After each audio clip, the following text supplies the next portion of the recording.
Hello മച്ചന്മാരെ, നമ്മൾ ഇന്ന് നേരെ ഒരു ചെറിയൊരു ട്രിപ്പിൽ പോണ ഒരു പ്ലാൻ ഉണ്ടോ. അപ്പൊ നിങ്ങൾ ചോദിക്കും എവിടേക്കാണ് പോണെന്ന്.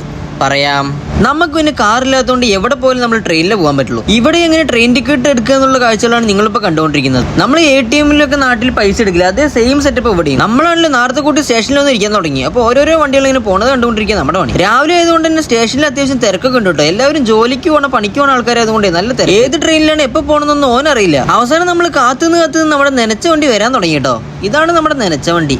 ഒരു കാര്യമില്ലെങ്കിലും മുമ്പ് വെറുതെ മുടി ജീവിക്കൊണ്ടിരിക്കും. എന്തിനാന്ന് മുമ്പർക്ക് മാത്രം അറിയാം. സമയം പോകാൻ വേണ്ടി നമ്മളാണെങ്കിൽ അങ്ങോട്ടും ഇങ്ങോട്ട് നോക്കിക്കൊണ്ടിരിക്കുക. പിന്നെ പുറത്തേക്ക് നോക്കുമ്പോൾ ഓരോരോ വലിയ ബിൽഡിങ്ങുകളാണ്. അങ്ങനെ പോയി നമ്മളെത്തിയത് വേറെ എവിടെയല്ല, ലിവർപൂൾ സ്ട്രീറ്റിലെത്തി. ഇവിടെ ആണെങ്കിൽ ഒരു പൂരത്തിനുള്ള ആൾക്കാരും ഉണ്ട്. ഇവിടെ പിന്നെ ആൾക്കാർ നമ്മുടെ പൂരത്തിലെ ആൾക്കാരും തലയേറ്റി അടക്കണ പോലെ ഇവിടെ നടക്കാറ്. എവിടെ പോയാലും കണ്ണാടി കണ്ട അപ്പൊ നമ്മൾ എടുക്കും നമ്മുടെ ഒരു വീഡിയോ. എവിടെങ്കിലും ആരെങ്കിലും കണ്ടാൽ മൂപ്പർക്ക് പിന്നെ അത് മതി. അവിടെ കുറച്ച് നേരം വായി നോക്കിക്കൊണ്ടിരിക്കുക. ഇതാണ് ഇവിടുത്തെ ടെക്നോളജി. ഈ കാടിനുള്ള ഇട്ടാലും നമ്മുടെ ഗേറ്റ് തുറക്കുള്ളൂ. അത് കറക്റ്റായ സാധനം തന്നെ ഇടുമാണ്. ആദ്യമായിട്ട് ഗേറ്റ് തുറന്നതിന്റെ സന്തോഷത്തിലെ മൂപ്പര്. ഈ സംഭവം കണ്ടപ്പോൾ നമുക്ക് ആദ്യം ഓർമ്മ വന്നത് നമ്മുടെ കത്തിയത് നമ്മുടെ അണ്ണനെയാണ്.